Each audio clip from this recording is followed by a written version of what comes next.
अभी ले तू आइलू ना? तू चिंता मत कर माई, हम बस 5 मिनट में पहुंचे ही वाला बा। ए अंकुश, ए राजा, अरे सुना तानी जी, बेटी बस 5 मिनट में पहुंचे वाला बाड़ी।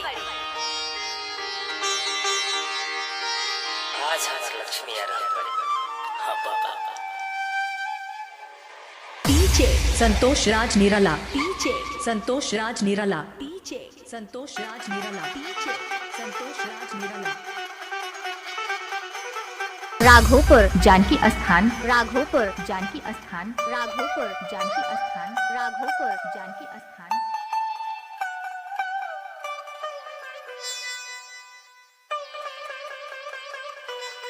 अरे ए बेटी, पहले पानी वाली पिया वो।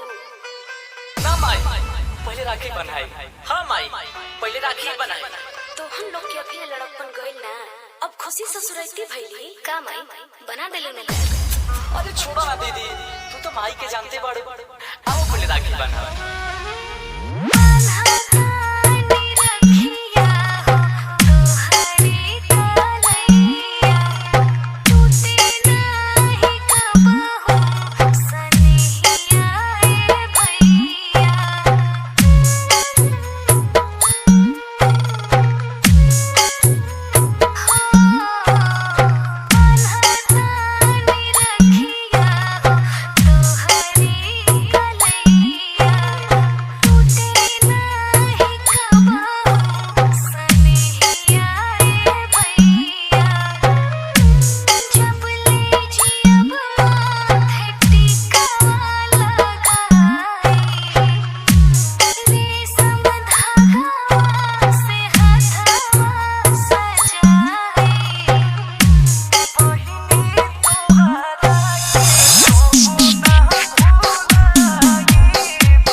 संतोष राज निराला, डीजे संतोष राज निराला, डीजे संतोष राज निराला, डीजे संतोष राज निराला।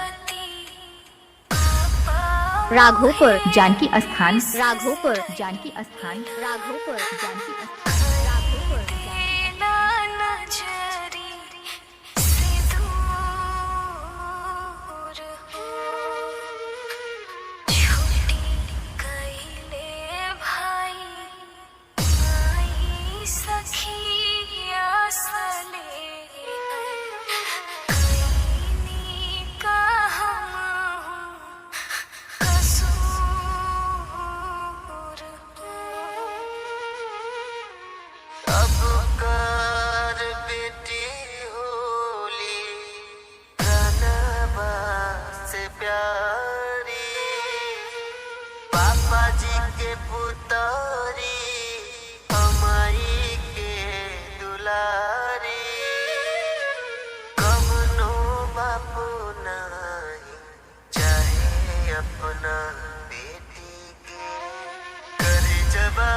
से दूर कोई हो।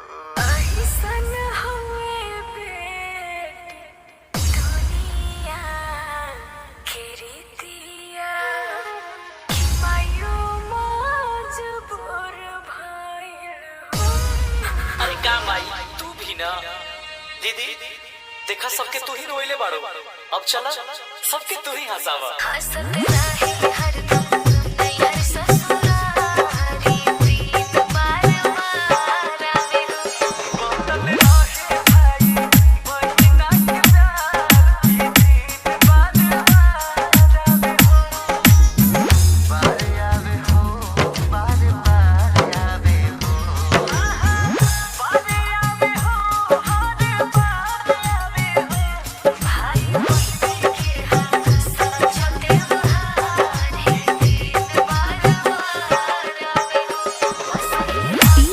संतोष राज निराला डीजे, संतोष राज निराला डीजे, संतोष राज निराला डीजे, संतोष राज निराला।